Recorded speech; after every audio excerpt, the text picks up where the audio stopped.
Bienvenue sur ce dossier spécial publié en avril 2026 sur le portail ia-info.fr. Aujourd'hui, on va plonger au cœur d'un sujet absolument crucial et, il faut le dire, un peu fou, le grand paradoxe français autour de nos données de santé. Et pour décrypter tout ça, on va s'appuyer sur l'excellente analyse de Didier Taormina.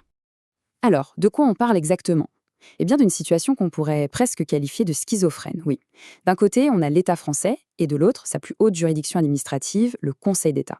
Et sur la question de nos données de santé et Microsoft, ils ont pris des décisions qui sont totalement à l'opposé l'une de l'autre. C'est un vrai casse-tête. Regardez bien ça, c'est saisissant. Février 2026, le gouvernement annonce, tambour battant, son intention de quitter Microsoft. On se dit « enfin ». Et puis, à peine 6 semaines plus tard, en mars, paf, le Conseil d'État valide un projet qui repose justement sur cette même infrastructure Microsoft. Le résultat ? Nos données médicales, parmi les plus sensibles, restent sur des serveurs soumis au droit américain. C'est quand même incroyable, non ? Bon, comment est-ce qu'on a pu en arriver là ?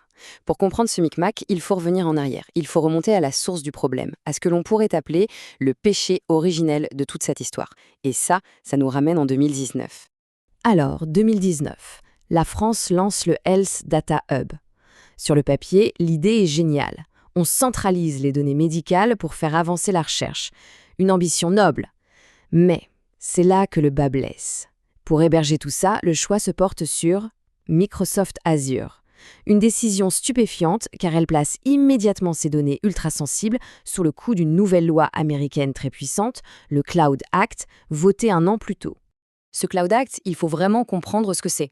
C'est une loi américaine qui permet aux autorités des États-Unis de forcer les entreprises technologiques américaines à leur donner accès aux données qu'elles stockent. Et le point crucial, c'est que ça s'applique peu importe où se trouvent les serveurs dans le monde. Pour le dire simplement, ça veut dire que Washington peut, en toute légalité, exiger de voir les dossiers médicaux de millions de Français, même si les données sont stockées physiquement en France. Et le plus dingue dans tout ça, c'est que ce risque, tout le monde le connaissait. Ce n'était pas une découverte. Pendant 7 ans, les alertes se sont multipliées. Des tas d'organisations ont tiré la sonnette d'alarme. Et pourtant, rien. Un silence radio. Toutes ces voix ont été systématiquement ignorées. Et attention, on ne parle pas de quelques militants isolés. Non, on parle de la CNIL, le gendarme des données personnelles, mais aussi d'associations citoyennes, de syndicats de médecins. Bref, un front très large, très diversifié, qui a dénoncé ce choix depuis le tout début. Mais manifestement, ça n'a pas suffi. Alors, quelle était la justification officielle face à tout ça ? Toujours la même petite musique, une excuse bien pratique. Il n'y avait pas d'alternative. Soi-disant, en 2019, personne d'autre que Microsoft n'était capable de fournir une technologie assez performante. Vraiment ? Pas la moindre alternative ? On est en droit de se poser la question, non ? Parce que des entreprises françaises du cloud, il y en avait déjà. On pense à OVH Cloud ou à Cloud Temple. Alors oui, peut-être qu'elles n'avaient pas la même force de frappe. Mais la vraie question c'est, n'était-ce pas plutôt un manque de volonté politique de les soutenir et de leur faire confiance ? Et soudain, en 2026, coup de théâtre. Le gouvernement annonce qu'il quitte Microsoft. Mais il ne faut pas s'y tromper. Ce n'est pas une prise de conscience soudaine ou un élan de courage politique. Non, c'est un départ forcé, un départ sous la contrainte de 2 facteurs externes majeurs. Qu'est-ce qui a forcé ce changement ? 2 choses, très claires. D'abord, une contrainte légale, la loi SRN de 2024, qui oblige maintenant l'État à utiliser des fournisseurs certifiés souverains pour ce type de données. En gros, rester chez Microsoft devenait illégal. Et ensuite, le contexte géopolitique de plus en plus tendu qui a rendu cette dépendance vis-à-vis des États-Unis beaucoup trop risquée.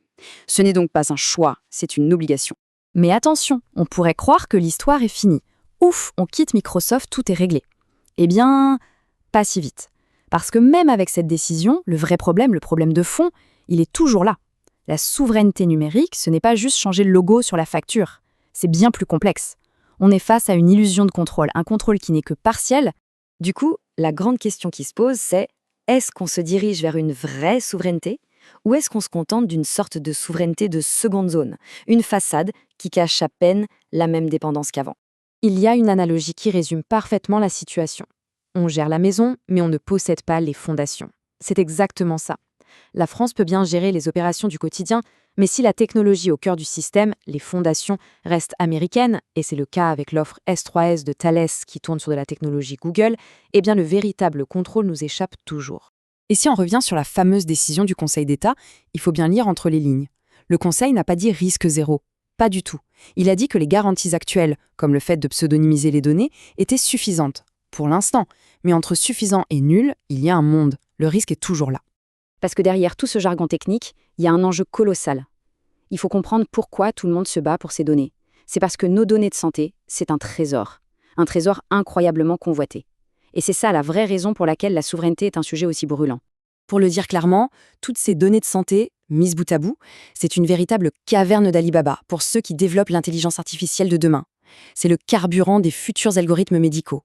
Elles valent littéralement de l'or. Et ça nous amène à la question qui fâche. À qui tout ça va profiter ?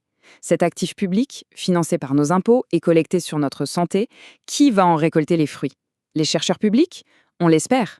Mais est-ce que la plus grande partie de la valeur ne va pas, une fois de plus, être captée par de grandes entreprises privées, des géants pharmaceutiques ou technologiques mondiaux ? Et tout ça, ça nous ramène à la question finale, la mère de toutes les batailles. Au-delà de ce contrat spécifique, le vrai défi est là. Est-ce que l'Europe a la volonté, le courage et les moyens de construire sur le long terme ses propres infrastructures ? Une alternative technologique crédible à la Silicon Valley ? Ou est-ce qu'on est condamné à rester dépendant ? La question aujourd'hui reste entière. Retrouvez toute l'actualité autour de l'intelligence artificielle sur le portail ia-info.fr.